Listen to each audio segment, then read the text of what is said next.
Nyumba unavyokaa lazima ifanywe control. Utajikuta vitu vingine visharibika kwa muda mrefu. Vitakuja boom kusimama wakati wa winter. Mashine yasimama wakati wa winter, itakukosa la money kwa sababu utaita wa emergency.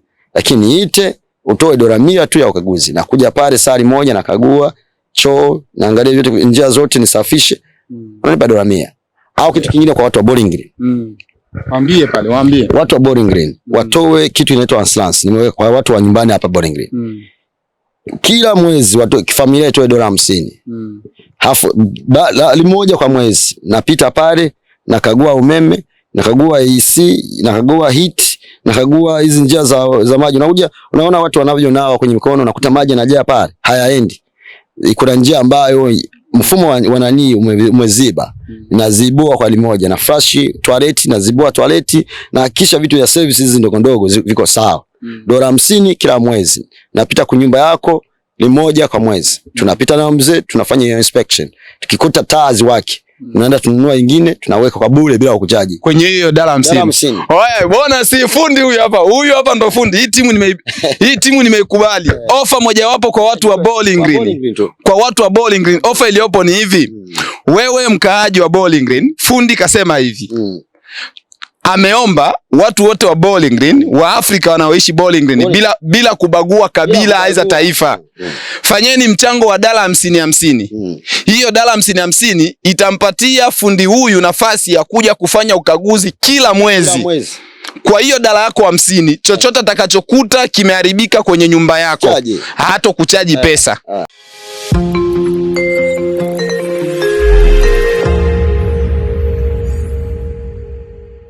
Tukiwa hapa Bowling Green, ni siku nyingine pendwa ambayo Mungu ametupendeza kuweza kukutana na moja kati ya mafundi ambao wanapatikana hapa Marekani.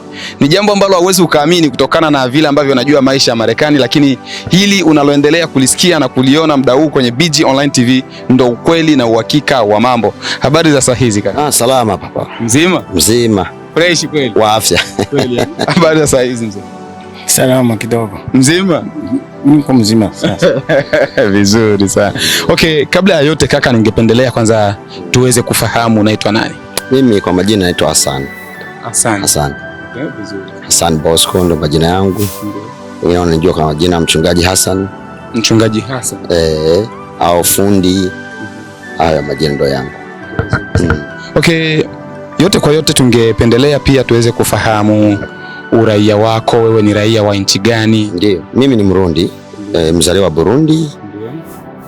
Mama na baba ni Warundi, nikakimbilia Tanzania. Baada ya hapo nikakuwa na neema ya Mungu nikaja Marekani. Vizuri sana. Pendeleo unaangalia watazamaji wetu pale wanaotufuatilia, sawa? Basi na baada ya kukimbilia hapo Tanzania unasema kwamba uliweza kupata neema ya kuja Marekani. Ina maana kwamba ulikuja kwa njia ya ukimbizi? Ya ukimbizi, ni kweli. Una muda gani tokea uweze kutoka kwenye maisha ya ukimbizi pale Tanzania hadi kufika hapa Marekani? Nimefika hapa Marekani mwezi wa pili tarehe 5 2008. 2008. Kwa hiyo na miaka kama 16, 17 Marekani. Asante sana. Miaka 16 au 17 Marekani. 2008 hadi 2024 watahesabu hawa wanaotufuatilia. Haraka mimi naona ni miaka 16 hii. Yeah. Hapa tupo na mchungaji. Huyu anaitwa mchungaji. Okay, moja kati ya sababu zilizoweza kunifanya nije hapa ni kutokana na kazi zako ambazo nimeweza kuziona mtandaoni. Na kazi hizo zimeweza kunivutia sana na nikasema kwamba inabidi nitafute kwa njia yeyote ile niweze kukutana na wewe. Sawa? Ya niweze kukutana na wewe. Kwanza ningependelea pia tena niweze kufahamu wewe ni mkaaji wa state gani hapa Marekani? Hapa kwa sasa niko Bowling Green, Kentucky. Ndipo nilipo na hapa tulipo ni nyumbani. Hapa ndo nyumbani. Kwa hivyo kaka, umesema kwamba hapa ndo familia wote wanaishi. Na kama familia wote wanaishi hapa, mimi nimekuja kugundua kwamba hii nyumba hapa kwa chini kama vile ambavyo inavyoonekana kabisa, hii nyumba ndo bado imeanza. Fundi, imekuaje weke familia kwenye nyumba ambayo bado haijakamilika? Kwa kweli nyumba imeisha, tumeinunua bado kabisa, ni mpya. Lakini tukaja kuona kwamba hatuna sehemu ya wageni. Kwa sababu kulingana na huduma ambayo tunayo nyuma ya kazi hii, tuna huduma ya Mungu. Tunatembelea na watumishi wa Mungu. Kwa hiyo tunataka sehemu hii kwa ajili ya watumishi wa Mungu. Kwa hiyo tunakuwa na chumba chao, baraza yao, yani tuseme kama VIP, yani kuna sehemu ambayo kuna security. Unajua watoto kimbia patakuwa wanatulia. Kitaka kulala tunawalaza, kitaka kuondoka tunawasogeza. Ndio kwa ajili, lakini nyumba hiyo imekamilika. Vizuri sana. Okay, sasa fundi, na pia ningependelea niweze kufahamu kwenye kazi hii ya ujenzi wa majumba hapa Marekani, nyumba ambazo unatumia, natumaini wewe unajenga tu kwa kutumia mbao? Tunatumia mbao. Tunatumia mbao, lakini tuna hii kwa Kiingereza inasema subcontract. Kuna watu wengine tuna connection nao, wanaofanya matofali, wanaofanya cement. Kwa hiyo kinipa kazi naunganisha na hao, wanakuja kunisaidia. Okay, tutafika huko kote. Ya, tutafika huko kote. Natumaini hapa tupo na mzee kabisa. Mzee yote unatupata hapa. Mzee Kifaransa, hapa Kifaransa kimelala kabisa hapa. Hapa ni mabonjour, mabonsoir na comment messieurs. Hapa ndo zipo hapa. Ya, tutaongea na mzee hapa. Okay, ni kwamba pia baada ya wewe kuhakikisha kwamba umeweza kazi hii ya ufundi. Sawa? Napendelea niweze kufahamu. Ilikuwaje hadi uanze kazi ya ufundi hapa Marekani? Sio kazi rahisi, sio jambo rahisi. Kwako ilikuwaje wewe? Nipatie story kidogo tu. Kuna vitu viwili amba cha kwanza ni kwamba mpango wa Mungu. Siku za nyuma miaka 2016 na 15 nilipata wito wa uinjili, wa kutembeza injili. Sasa kule watu wengine nikaona ndugu zangu wananunua manyumba, mimi bado niko katika huduma ya Mungu. Lakini Mungu akaniambia nitakubariki nyumba. Nilipokuwa kwenye airport nimemaliza huduma ya Bwana, sasa nahuzunika. Mbona ndugu zangu wanaendelea, wenye tulikuja nao 2008 wote walishanunua manyumba, bado mimi. Na hapo mtaani watu wanacheka, wewe mtumishi wa Mungu mvivu nini? Mungu kasikia sauti ya Bwana, usijali. Nitumikie na mimi nitakubariki nyumba. Baada sasa ile nikapata nyumba ile. Lakini ile nyumba ilikuwa bado haienezi. Kama nilivyokuambia tunaongeza. Tukatamani tuongeze. Sasa ule fundi tukamwajili. Unajua sisi wa Afrika tunapoona wazungu tunawaamini, nikampa hela yote, akatengeneza lakini hakumaliza kaondoka. Kwa hivyo nyumba ambayo uliweza kuinunua haikukizi vigezo vya kuweza kutosheleza familia yako. Ikabidi umtafute fundi atakayeweza kuongeza vyumba nini, makato pale, lakini hakuweza kumaliza kazi ambayo mlimpatia. Lakini pesa mlimpatia? Tulimpa yote. Ikabaki kama 700 hivi, akaondoka kaacha na ile 700, lakini akaniachia kazi kubwa. Alikuachia kazi kubwa. Ilikuwaje akuachie kazi? Aliyakuwa kwenye masuala ya malipo ya ufundi, wewe haukuhusika, wewe ndo ambaye umemtafuta, yani wewe ndo ambaye umemwajiri. Akaenda na pesa alafu tena akakuachia wewe kazi. Ilikuwaje hapo? Tufafanulie kidogo. Hii nilikuja kugundua baada ya kujua mimi kazi. Baada ya kutengeneza watu, unaweza kupatana na mtu na huko kusoko bei, biashara na ni vifaa vimepanda bei. Hasa ukishindwa utakimbia, utaacha kazi. Lakini yule bwana ilionekana kwamba mshahara niliyokumpa 7,000 na kuongeza chumba kimoja na salo ilionekana kwamba ni ndogo kwake. Hakuja kuniambia bwana kule nimekuta mabadiliko, akakimbia. Na hiyo hali wafundi wago wanaionyesha sana. Hiyo inakuwa hata mimi nanitokeaga, lakini kwa sababu mimi ni mchungaji, kwa hiyo nakuja kuchukua hela za nyumbani na cover ile pesa. Kweli inatokea mara nyingi. Kwa hivyo mkawa kwa mfano umeshaelewana na mteja wako kwamba hii nyumba mimi nitaifanyia kwa shilingi kwa dola 9,000 mfano. Hiyo 9,000 baada ya kwenda kununua vifaa pale umekuja kukuta ili iweze kukamilisha ile kazi ambayo umepewa inahitaji kama vile 10,000. Hiyo 1,000 upo tayari kutumia 1,000 yako? Lazima. Kweli? Nishatoa zaidi ya 20,000. Changamoto za kwanza za kazi hizo, wafuatiliaji wetu. Kubwa. Naitwa Nicholas na hapa nipo na fundi. Huyu ni fundi mojawapo ambaye hapa unapoendelea kusikiliza mahojiano haya na kuona kazi zake kama tunavyokuonesha hapo mtandaoni, basi utaelewa ya kwamba ana kipaji gani ambacho anatakiwa aweze kusapotiwa. Okay, tunapendelea pia tena kuulizia pale ambapo ulianza hii kazi. Elimu ulikuwa hujapata kutoka kwa mtu yeyote yule? Kweli? Huyo bwana huyo elimu aliyonipa ilikuwa mimi namsaidia, kwa sababu ile 7,000 nikamwambia bwana mimi yede ni mimi. Kwa hiyo katika kumsaidia na mimi pale napata kitu. Kumbuka na neno la Bwana lisema atakubariki. Okay. Ilikuwa sasa na Mungu sasa elimu yake inaongezeka. Hivi ulikuwa mwaka gani? Ilikuwa 2017. 2017. Hadi kufika leo hii miaka 7 niko mahali kazi. Okay, tunaenda mara yako ya kwanza kujenga nyumba. Ndio. Mara yako ya kwanza kabisa kujenga nyumba. Umesema kwamba kazi hii haukufunzwa na mtu. Ni vile ambavyo ulipata nafasi ya kuwa msaidizi wa fundi na fundi mwenyewe akashindwa na kazi akaondoka, wewe ukaendeleza. Okay, uharibifu gani wa nyumba ambao uliufanya pale siku ile? Kwa ile nyumba uharibifu ulikuja kwenye carpet.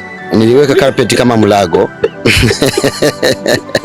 Mtoto mmoja alipofanya hivi carpet yote kaondoka. Sasa mke wangu akasema bwana nini? Hiyo ndio ilikuwa changamoto. Mke akasema ndo fundi gani? Fundi gani? Niambia aliyekuwa fundi ameondoka. Kwa hiyo hakuna namna, lazima tupambane hii yani. Okay, vizuri sana. Na okay, umewahi kupita kwenye matatizo tena kama na haya kuweza kuharibu hata nyumba ya mteja kipindi hicho bado unaanza? Nyingi. Kwa sababu wakati hiyo nilipomaliza nilialika wana kanisa. Kipindi hicho nilikuwa mwalimu wa kanisa. Okay. Kwa hiyo ilikuwa Christmas, nikabidi niwaambie jamani, tukaandaa kitu kidogo cha kumshukuru Mungu kwa ajili ya ujengo. Sasa wale waumini wote wangu wakasema mwalimu wetu anajua kazi. Wakaanza sasa kuniitaita.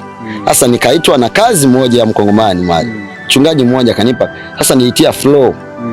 Hii flow sasa ukiwa unapita ina sasa yeye ule mama akanikuta nyumbani. Sasa akamwambia mama, mwalimu yuko wapi?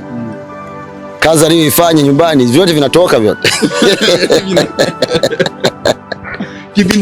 Kipindi hicho wewe unakutana na hizo tuhuma na hizo lawama za kiasi hicho. Ulikuwa unajisikiaje wewe? Mimi nilikuwa najisikia kwamba nitaacha lakini kwa sababu ni kitu Bwana alishaweka. Ndio. Na ilikuwa hakuna namna niende shule, hakuna njia yote.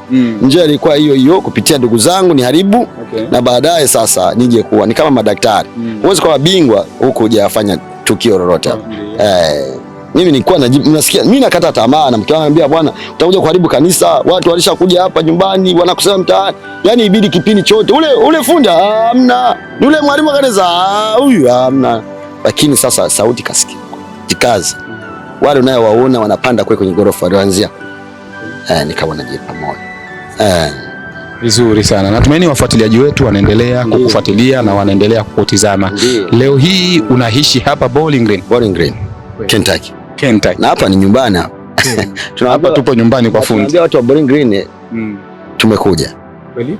Tumekuja ili kwa ajili ya kutengeneza hayo mambo. Nyumba zao walete. Hivi tumekomala. Tupo na fundi hapa. Moja kati ya neno kubwa sana anakuambia kwamba yeye ni msaada tosha sana kwa Waafrika wote bila kujali kabila, utaifa, nini na nini. Anasema kwamba yeye ni msaada mtosha sana. Kwa hivyo ni wewe tu kuweza kufanya mambo fulani hapa. Fundi tayari ameshakufikia hapa nyumbani Bowling Green. Kwa hivyo jitayarishe. Okay, tofauti na kujenga nyumba.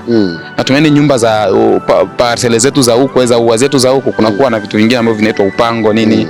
Vipi kuhusiana na hivyo? Kwa sababu ndo kazi ambayo nimeona mtandaoni kabla sijaona nyumba. Niliona kwanza upango mimi kwa upande wangu. Nikasema vipi? Hii hali imenikumbusha Nyarugusu. Kwa kweli niwaambie wateja wetu kwamba kila kitu kuhusu nyumba najenga. Kila kitu. Rufu nini panda mapangu hii deki unaiona hii ni mpya. Kuanzia chini tumeisimamisha. Okay, hapo tunaenda kuulizia kuhusiana na mbao hizi. Natumai hizi mbao sio rahisi Marekani kupatikana. Hizi mbao? Rahisi sana. Ni rahisi sana? Ni ngumu kupata fundi. Okay. Mbao hii moja dola kama 10, lakini fundi akiitia hapa dola 100. Unaona tofauti? Unaona? Mbao kama vile dola 10 hivi, lakini fundi kuichukua na kuiweka sehemu husika ni kama vile dola 100. Piga wewe hesabu yako. Unawasiki kitu gani wale watu ambao labda wanakufuatilia sasa hivi na wanatamani sana hii kazi? Ningewatia moyo. Ndio. Kama unavyoona huyo mzee, tuko naye. Hivi anaweza kuweka rangi. Tumekutana wakati nimeingia hapa. Ni jirani yangu.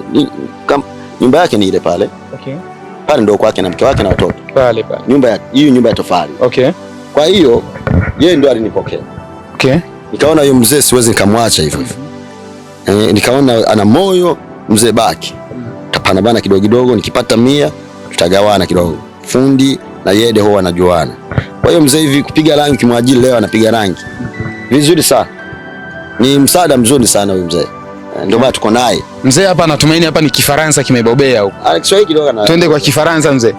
Bonjour. Bonjour. Comment ça va? Ça va bien. Est-ce que ça tient? Ça tient. OK. Comment pouvez-vous expliquer concernant cette travail? Yeah. Le travail va bien. Depuis que j'ai commencé avec lui, en tout cas, je ne m'inquiète pas, il n'y a pas d'inquiétude. Nous travaillons ensemble, nous collaborons très bien, de telle manière qu'il n'y a aucune inquiétude entre nous, que ce soit lui et moi. Nous travaillons en concordance, de telle manière que l'un comprend l'autre. Ça arrive, nous ne sommes pas des saints, il y a certaines fautes, mais on se comprend très bien. Nous nous comprenons très bien entre nous que nous sommes des humains, nous ne sommes pas des dieux. Nous nous entendons très bien. Et vous aussi, vous avez vu, nous avons commencé de bas et nous sommes arrivés ici. Tu vois cette maison-là, c'est nous qui l'avons construite. Et ce qui nous reste, c'est à l'intérieur seulement, mais à l'extérieur, nous sommes à la fin. Vous voyez que nous sommes en train de faire la finition. C'est à l'intérieur seulement qui nous reste. Okay. Comment pouvez-vous me dire concernant les peintures de cette maison? Les peintures, avant, nous les Africains, s'il y a une personne qui voulait renouveler sa maison en mettant la peinture de sa maison, nous les Africains, nous appelions les Blancs. Mais actuellement, ceux qui nous ont déjà reconnus, nous sommes capables de faire la peinture correctement. Nous aussi, nous sommes devenus des spécialistes en peinture, en ce qui concerne la peinture. Nous ne nous inquiétons même pas. Merci. Ya hapa ndugu mfuatiliaji, kwa wewe ambaye hujapata nafasi ya kusikiliza Kifaransa, basi mzee tumeweza kumuulizia anaweza akatuambiaje kuhusiana na kazi au uhusiano wake yeye na fundi wetu hapa. Mzee ametuambia kwamba yeye na fundi kuna uhusiano mzuri sana. Kuna uhusiano mzuri sana, na yote hayo yanasababishwa na kitu ambacho kinaitwa kumwamini fundi, kumsikiliza fundi. Kwa hivyo amesema mambo mengi sana, na pia natumaini kundi hili la hawa mafundi ni kama vile linamtanguliza Mungu sana, kwa sababu ukiangalia maneno ambayo fundi alianza kuongea alimtanguliza Mungu. Mzee naye pia alisema kwamba Mungu pia ni moja kati ya nguvu ambayo inayosababisha uhusiano wao uendelee kuwa siku baada ya siku. Na pia tukapata nafasi ya kumuuliza kuhusiana na upakaji rangi. Sawa, upakaji rangi ndani. Upakaji rangi ndani. Amesema kwamba yeye kama yeye sasa hivi ameshakuwa mtaalamu wa kufanya hiyo kazi, kwa sababu elimu ya kutosha sana anaendelea kuipata kwa fundi wetu hapa. Kwa hivyo anaomba Waafrika wote ambao labda mna nyumba, kwa hivyo jaribuni kuweza kuwahunga, jaribuni kuweza kuwataarifu ili waweze kuja kufanya kazi kama na hiyo. Ni ujuzi ambao tayari wanayo. Na hapa nipo kwenye sehemu ya tukio kabisa. Hii nyumba ambayo umeniona nimesimama ni nyumba ambayo wameianza mwanzo, na hivi wanaenda kuelekea ndani kwenye masuala ya kufunga umeme, kufunga maji. Basi ndugu mfuatiliaji na mtazamaji, tutakuonesha yote yanayoendelea hapo ndani. Bado tunaendelea kupiga mastori na fundi. Ndiyo. Okay, fundi kama fundi. Ndiyo. Ningependelea pia niweze kufahamu kuhusiana na changamoto zile ambazo kazi huwa inazo ya, unajua hakuna kazi ambayo isiyokuwa na changamoto. Sawa? Okay, hapo umetuambia kwamba changamoto ambazo ulianzaga nazo ile kuharibu nini, okay. Au kuweza kukata tamaa kwa sababu ulikuwa sauti ya Mungu ndani yako. Okay, tukiachana na hizo changamoto ambazo za uanzaji wa kazi, ulikuwa bado ingaliki chipukizi, ulikuwa bado haujawa na uwezo sana wa kuweza kutengeneza nyumba.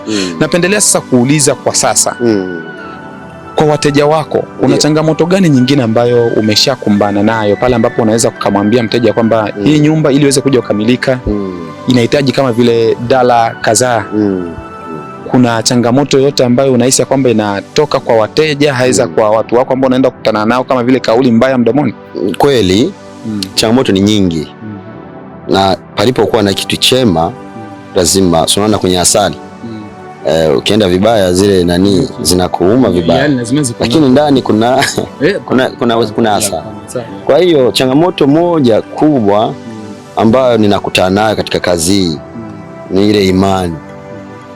Na mtu unakuta na shida anakulilia, mnaanza vizuri na nisaidie, baadaye ukishamsaidia si kazi 5,000 unamwomba 3,000.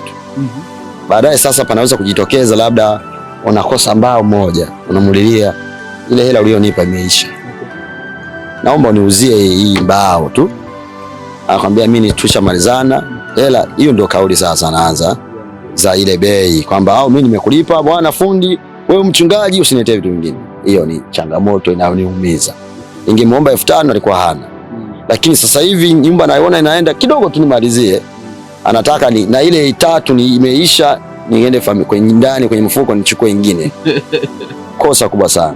Ingine ni hiyo imani, unamwamini kwa mimi na wakopa watu, anakuwa na 2,000 1,000 na baki kuipata ngumu. Kuna mtu tunasaidiaga tu, unajenga anambia mimi hamna shida, utatuma tu mwezi mmoja miezi miwili mpaka unaamua kuacha. Vizuri sana fundi. Hapa tupo na fundi. Hapa tupo na fundi. Tunaendelea kuuliza mengi sana ili tuweze kujua tusiyoyajua kuhusiana na masuala ya fundi. Ni kwamba nyumba hapa Marekani tunavyoziangalia kabisa ni kama vile waga zinagharimu sana hizo nyumba. Kwa sababu hadi nyumba ije kufika kuanza kuuzwa 300,000, 400,000. Zingine zinauzwa hadi 500,000. Tunaposema 500,000 ndugu mfuatiliaji, ni sawa na nyumba inauzwa thamani ya pesa za Kitanzania ni bilioni 1 kama sijakosea. Bilioni 1 na laki na milioni 300 hivi kama change na nini inabadilika. Nyumba zinauzwa hivyo hapa. Okay, kwa thamani ya nyumba ambayo umeshawahi kuijenga kuanzia chini hadi juu iliwahi kukosti ngapi? Nyumba ambayo nishawahi kujenga, nimejenga nyumba 2 mpya, nyumba 6. Moja imenikosa kama 220, 220 nikauzisha kama 300,000 na 300,000 hivi. 220 vifaa, mafundi wale wote wananisaidia 220. Ukauzisha 300,000, 310,000, 315. Ingine niliwahi kuijenga ilikosi 200,000 na ikachukua muda mdogo, nikauzisha kwa 280,000. Kwa hiyo kadiri muda unao nichukua kwenye nyumba na bei ndio inavyokuwa. Kuna zingine la oya, hapa tuna watu ambao wanapiga hela hapa.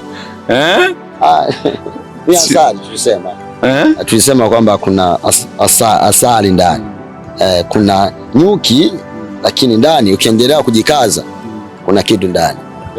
Mzee, tofauti na hii kazi huko unakuwa unaenda hata ku company? Quant à moi là, je peux pas retourner dans les campagnes. Pour faire quoi? Tu ne peux pas retourner aux campagnes? À moins que les gens ne nous donnent pas du travail. Si ils continuent c'est-à-dire s'ils continuent de nous bénir, parce que c'est la bénédiction.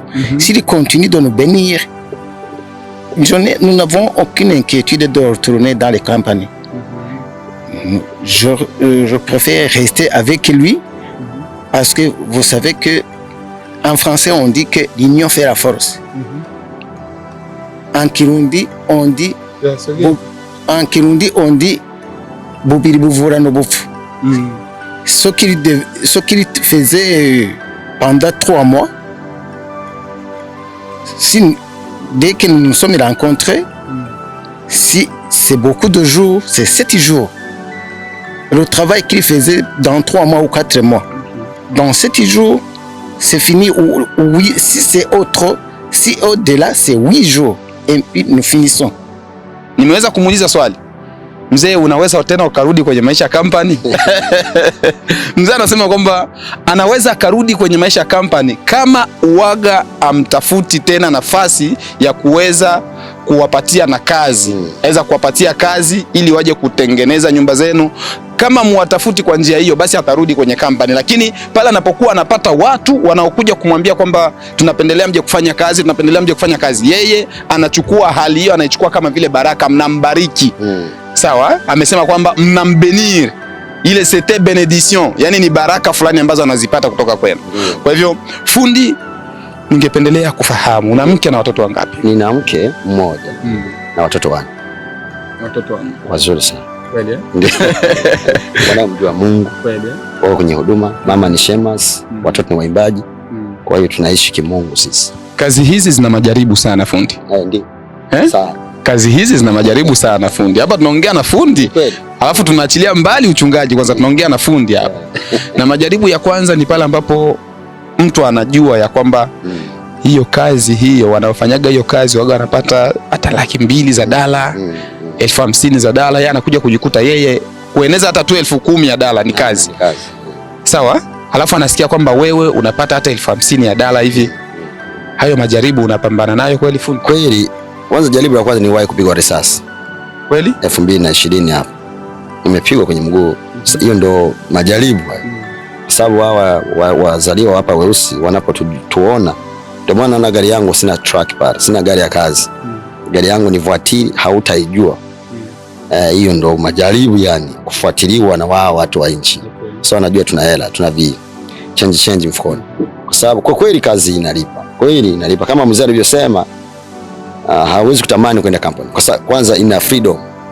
Kwa mfano hivi tuko hapa tumekaa. Sasa uhuru yao. Sasa tunajiachia tukajiendea. Na una ule usimamizi, mtu anakusumbua kwamba usisinzie. Na tena mzee tuko vizuri kwa sababu mzee tunaenda kanisani. Tunaacha. Okay. Kwa hiyo changamoto nyingine kweli kama hujaokoka wanawake. Wanawake. Ndio. Kwa sababu vibarua vingi ni wamama. Wamama wengi ndio wanatengenezesha nyumba. Kwa hiyo jiulize kama mtu anakomba 10,000. Sasa kama hauna Yesu, huna Mungu, sema nakushushia 5,000 bwana. Alafu baadaye tutajua. Hiyo ni jaribu. Na kwa kweli hauwezi mtu kamwachia 5,000 akose kuanguka mwayo dhambi. Lakini kwa sababu tunapoingia kitambulisho changu, ushindi wangu na kwamba mimi ni mchungaji. Siliachi. Niwahi kuambiwa na mtu mmoja, ambaye bwana wewe ungekuwa sio mchungaji na hicho kibaji, mimi ningekutunza. Ningekubali kuwa bibi wa pili. Ambia kwa kweli mimi ni mtumishi wa Mungu. Okay. Hiyo ni jaribu kubwa ambalo limo katika hii kazi. Wengi wameanguka wengi. Fundi, baadhi ya watu wanasema kwamba huwezi ukafanya kazi za ufundi kwenye nchi ya Marekani bila kupita kwenye shule zinazohusiana na kazi hile ambayo unaenda kuifanya. Neno hilo lina ukweli? Na ni sio kweli. Sio kweli.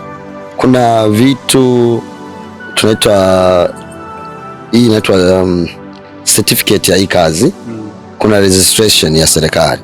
Sasa unapataje hiyo certificate na hujasoma? Unaona hii nyumba hawa certificate, hata uende shule kuna cheti kingine lazima ukiombe kabla ya kujenga ambacho kinatoka siri. Kwa mfano nimesoma Iowa na kuja kujenga hapa. Kama nina cheti cha Iowa hapa hakitafanya kazi. Lakini sasa ili wa Marekani warahisishe, kwa sababu Marekani ni united, waliruhusu hizi kazi zetu tusiwe na vitambulisho vya kutambulisha. Unaenda kitambulisho, diploma ni pale ambapo unamaliza jengo, wanakuja kukagua, inaitwa inspection. Pale wakisema mambo ni sawa, ukaguzi, wanakupa cheti. Diploma inatolewa baada ya nyumba kwa nyumba. Sio kwamba umetoka shule college, mimi ni fundi. Utapata ukaguzi na utaferi inspection, watabomoa. Ina maana kwamba endapo mtu yeyote leo hii ana uwezo wa kusema kwamba hacha nijenge kitu. Kwa hivyo serikali ya Marekani inaruhusu fanya yote, lakini baada ya wewe kumaliza, wanakuja kufanya inspection, yani ukaguzi. Kuna inspection mengi hapa. Kwanza hapa tushapita kwenye inspection mengi. Kuna process. Kila unapomaliza hii wanakuja, ukichimba wanakuja kuangalia. Wanapima vishimo. Wanakuambia weka cement. Unapopanda wanakuja, wanaangalia ulivyopanga hizo mbao. Sio jinsi ulivyopanga hizo mbao. Hapa chini kuna mbao zinaenda hivi. Kwa hiyo ukifanya hizo mbao zote zinaenda hivi, nyumba haitakuwa. Wanaikagua hili jinsi umeset, umepanga hii, kwa sababu hapa watu watakuja wanapiga nani muziki hapo. Kwa hiyo usipojipanga wanakuwa makini sana ili watu wasiumie wa Marekani. Kwa hiyo haijalishi umetoka college, wataangalia jinsi umepanga nyumba yao, halafu baadaye wanakupa certificate. Na hapa baada ya kumaliza hapo, baada ndani kumaliza, watanipa certificate ya kuniruhusu nianze kulaza watu mwenyewe. Ndio maana hapa nimefunga. Oya, maneno mnaendelea kuyasikia kwa watu sio kweli, au sio? Sio kweli. Wanakuambia kwamba Marekani ukiwa na uhuru wa kufanya chochote pale fanya, lakini ukishamaliza kufanya hiyo kazi yako kuna kuja swala la ukaguzi, expansion. Wanakuja kufanya ukaguzi, na ukaguzi huo haufanyiki tu pale unapomaliza hatua yote, unafanyika kwa kila hatua unayoenda kuipitia kwenye ujenzi wako wa nyumba. Sawa? Kwa hivyo fundi, natumaini umetufungua mengi sana. Tumeenda kujua mengi. Okay, waambie wa Afrika ambao wanatutizama sasa hivi, wafaidi kitu gani kutoka kwako? Haiza utakuwa na umuhimu gani kwao na utakuwa na punguzo gani la bei kipindi wanapokutafuta? Waafrika wajue kwanza, faida ni ile kuongea katika lugha yetu. Ile kuongea katika lugha yetu, mtu anaamua kitu bila kulazimishwa. Na hiyo ndo ya kwanza. Ya pili, bei zetu zinakuwa nafuu. Kama wazungu wakikuchaji 10,000, mimi kwangu ni 6,000, naondoa 1,000. Wazungu akikuomba 10,000, hapa 6,000. Kazi yangu yote, ukiona kazi za wazungu 100,000, mimi ni 60. Kazi za 200,000 kwangu ni laki, inatoa ile 40 tu, ile percentage ya watu wa nyumbani. Naona faida ya kwanza hii. Umetuambia wewe ni mchungaji. Vipi kuhusiana na watu wa kanisa pindi wanapoweza kupendelea kuboresha huduma ya ndani pale makanisa? Unajua tena wa Afrika makanisa waga tunapendelea kuyafungua mara kwa mara tugeuze hivi. Utatuambiaje kuhusiana na hilo? Kwanza wa Afrika makanisa kuna 10% off. Unatoa 10%. Na baada ya ile 40 kuiondoa, naondoa tena 10%. Na maana kwamba unasikia huko ukiwa ni swala la kanisa, amesema hapa wewe una bonus kubwa, ni kama vile unatoa, ni kama vile 10%, ni kama vile una 50%. 50%. Kwa mfano kanisa ambazo hapa tuko tunajenga, tumepewa kanisa 2. Kama kanisa ningejengea 1,40,000, nimejenga kwa 70. Kweli. Kwa hivyo kwa nyumba ambayo mfano unapewa nyumba kwa mfano hapa Bowling Green. Faida moja hii hapa, wewe mkaaji wa Bowling Green na states zingine na siri zingine. Mfano ni nyumba ambayo unahitajika kuongeza vyumba 2 na choo. Unaweza ukaomba kama vile $1 ngapi? Kwa mfano hii ingekuwa 80 bei yake, kuanzia chini vyombo kile kitu. Na kwa mfano ni nyumba ya chini tu, kama nyumba ya chini alafu ni nyumba yenye vyumba 3. Sasa mwenye nyumba yake anapendelea kuongezwe vyumba vingine hivi 2 na choo. Kwa hiyo unatoa ile 40% ya sehemu zingine. Half mimi kwa mfano hii ningejengea 80 au wazungu ngejengea 80, unanipa 60. Lakini kikawaida nyumba kama hivyo vyumba 2 na choo kikawaida hapo kabisa, wengine waga wanaomba ngapi? Inakuwa tofauti na makampuni. Kila kampuni na bei yake. Kwa mfano jinsi wanavyofanya, wanakuja 3. Ule mkubwa anakuwa na 150 kwa saa. Na wao wengine wanamsaidia dola 70. Hizo kampuni kubwa kabisa ambazo wewe ukija au ukitaka wao hawana shida. Inatokana na watu atatumia mafundi gani wangapi pale kwenye kazi. Lakini bei zao, kwa mfano kuna nyumba moja mtu mmoja aliweza kutaka kujenga, wakamchaji 360. Yaani wanaukabidhi nyumba, lakini nikaomba wanipe 305. Kwa hiyo unaona kuna kitu pale. Okay, tuaminishe mbele za watu. Mzee wetu hapa ni mtaalamu, ni specialist wa nini hadi sasa hivi? Huyo mzee kwa sasa ni kwa rangi ni mzuri. Penti ni nzuri. Na kitu kingine, huwa mtu anakuwa speciali kwa kusikia. Mtu yeyote asiyosikia au ni mtaalamu namna gani, huyo sio msaada, hafai. Huyo mzee kwanza utaalamu wake anasikiliza. Kwa sababu katika kazi kuna kwa kuna wakati tunafika kipindi kabisa tunakuwa tuko juu. Huyu mzee yani special wa chini yani ni mtu yuko sharp. Hacheleweshi misumari. Ni mtu mzee yuko sharp. Hiyo ndio kitu cha kwanza fundi yoyote, kwa sababu nyumba zinajenga na watu wawili. Kuna huyu tunamita mtaalamu na msaidizi. Hawa wawili. Sasa ukiwa huna msaidizi, utakuwa kule juu na panda kila siku, utachoka, utaondoka. Mzee wetu ametuambia kwamba kwenye kampani kama vile hawezi tena. Vipi, tuna uhakika wa kusema kwamba kwa saa, kwa mfano mzee alikuwa anaingiza kwa kampani kwa saa $20 mfano. Sogea kidogo kufundia watazamaji wetu watuone huko. Mfano mzee alikuwa anaingiza $20 par heure. Ni faida gani ambayo ameiona kwenye kazi ambayo imesababisha Toto acha hivyo? Ni faida gani ambayo ameiona ambayo imesababisha aweze kudharau $20 par heure hadi aanze kuja kuishi hapa? Ni kama vile anaweza kawa na uhakika wa kupata ngapi kwa saa? Cha kwanza ni elimu. Okay. Anayoipata. Okay. Kumbuka mimi nilipiga hiyo kazi bila kulipwa. Yeah, okay. Okay. Kumbuka ukienda college unalipa. Na baadaye unataka kuajiriwa na kampuni. Kwa hiyo mshahara ambayo hatubezi na mshahara, una base na kile ambacho ninachompa mimi. Yaani una base elimu ambayo inakuwa haina guarantee. Okay. Itakuwa na uwezo wa kumhudumia maisha yake. Kwa sababu kwa mfano hivi mtu anampa rangi 2000 pale. Hiyo ni kazi anaweza kufanya nyuma yangu. Tumemaliza kazi anapiga overtime yake. Kweli? Kwa hivyo rangi muda mwingine mzee anaweza kaenda kupiga mwenyewe bila wewe kuwepo. Na kitu kingine kumbuka, nyumba unayoishi wewe itahitaji marekebisho. Hii nyumba kwa sasa yake anaweza kujihudumia bila kuita fundi yoyote. Mlango, nini, figa rangi, unaona? Hiyo ndio vitu ambavyo anampa yeye mzee. Basi fundi, cha kukuahidi ni kwamba miongoni mwa state ambazo zipo hapa Marekani, sawa? Miongoni mwa state ambazo zipo hapa Marekani, Kentucky ni state ya pili kuwa na wakongomani wengi, sawa? Unasikia fundi? Miongoni mwa state ambazo zipo hapa Marekani, Kentucky ni state ya pili kuwa na wakongomani wengi. Ndio. Tukisema wakongomani ni umoja wa makabila mbalimbali yote yakitokea Kongo. Na pia hapa Bowling Green pia wakongomani pia wapo wengi sana. Ndio. Wa makabila mbalimbali. Wote ni wakongomani.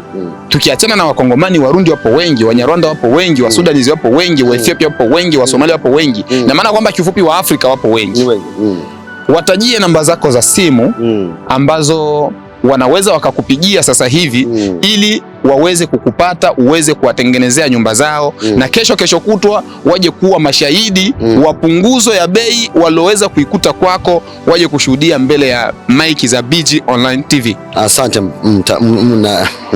Asante mtangazaji. Ndio. Kwanza wakongomani ni washukuru. Ndio. Wateja nilionao 90% ni wao. Nimesajia karibu nyumba 100 zao. Kwa hiyo namba yangu ni 319 55 319 573 7051. Okay. Hiyo ndo namba yangu. Ukinipigia utanipata mahali ambapo upo. Tunafanya interstate. Ukiwa mahali popote, vitambulisho vyangu vinaniruhusu state zote kutembea. Kwa sababu nakamata jina lako naunganisha na license yangu na ruhusa kutumika mahali ambapo upo. Asante sana. Na kwa yote yule ambaye labda atakuja kuona ugumu sana kumtafuta fundi, basi unaweza ukanitafuta. Mimi basi nitaweza kukuunganisha na fundi. Gari yangu ipo hapa kwa ajili ya kuweza kukutoa kama una usafiri, kukuleta hapa kwa fundi, nitakuleta hapa kwa fundi. Mimi na fundi hapa ni majirani kabisa. Nimetembea dakika 13 ili kuja kufika hapa. Ni karibu sana fundi. Hata ingekuwa saa fundi ningefika. Okay, nitafute kwenye namba ya 270 598 2830. Naitwa Nicholas Oji wa BG Online TV, na hapa nimekuja kuangalia moja kati ya kazi anazokuja kuzifanya fundi wa Kiafrika. Huyu hapa ni raia wa Burundi ambaye leo hii ana miaka 16 hapa Marekani. Na katika kukaa kwake miaka 16 hapa Marekani ameweza kujikita kwenye masuala ya ufundi, ujenzi. Huyu hapa ni fundi nyumba sasa hivi. Anapambana. Nitakuonesha mwanzo mwisho kazi zake anazoenda kuzifanya. Fundi, kuna kuwa ile kujipiga nyundo vipi ukiwa kazini? Kuna kujipiga nyundo, wewe kujikata kidole kaanguka hivi. Kweli? Ndio, mshono. Mzee vipi na wewe? Pour la première fois, je me suis frappé avec le marteau ici. Ya mara ya kwanza ulijipiga na nyundo hapa. Wewe kuna changamoto.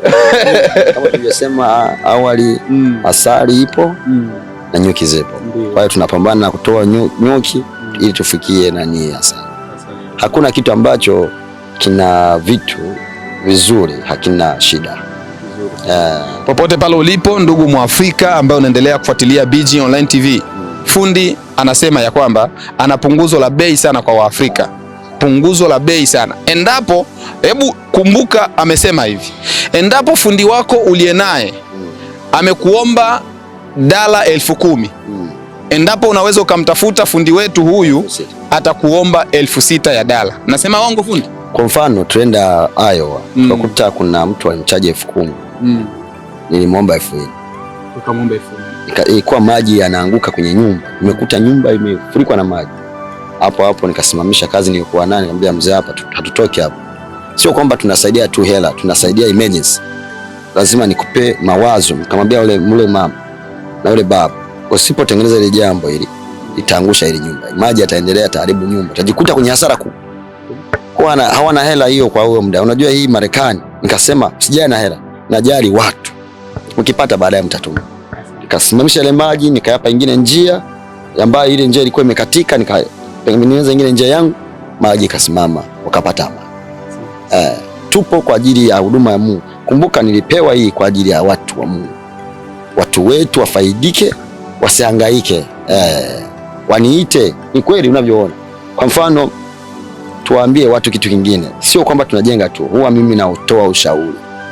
Unaweza kujenga na nikamwambia usijenge au endelea, kwa sababu kulingana na uzoefu ambao najua wa serikali. Wanaweza kujenga, baadaye wanavibomoa vyote. Naingia hasara ya kutupa vile vyote na hasara yangu mimi kuvibomoa. Kwa hiyo watulie, wasijenge, waniite tu. Nifanye control. Au kitu kingine cha msaada. Nyumba unavyokaa lazima ifanywe control. Utajikuta vitu vingine visharibika kwa muda mrefu. Vitakuja boom kusimama wakati wa winter. Mashine yasimama wakati wa winter, itakukosa la money kwa sababu utaita wa emergency. Lakini ite utoe $100 tu ya ukaguzi. Na kuja pale saa moja na kagua choo, naangalia vitu, njia zote nisafishe. Unanipa $100. Au kitu kingine kwa watu wa Bowling Green. Waambie pale, waambie. Watu wa Bowling Green watoe kitu inaitwa Anslans. Nimeweka kwa watu wa nyumbani hapa Bowling Green. Kila mwezi watu familia itoe $50.